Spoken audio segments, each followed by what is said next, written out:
The 19th and 20th centuries marked a transformative period in psychology, shaped by pioneering thinkers who laid the foundation for the field.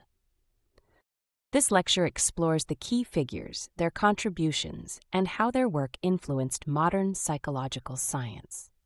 In this lecture, we'll explore the key figures and events that shaped psychology in the 19th and early 20th centuries.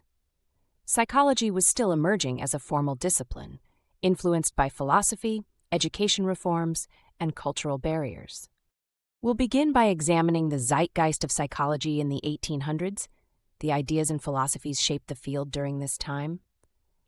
Then we'll look at the expansion of higher education in the mid-1800s and how new universities influenced psychology's growth. Education was not accessible to everyone. We'll discuss the barriers that minority students faced in pursuing higher education and how systemic limitations influenced opportunities for women and African Americans in psychology.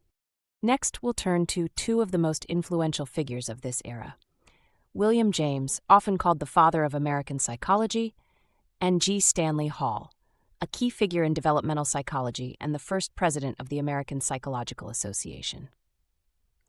Beyond James and Hall, we'll explore the contributions of other pioneers in psychology from both the 19th and 20th centuries.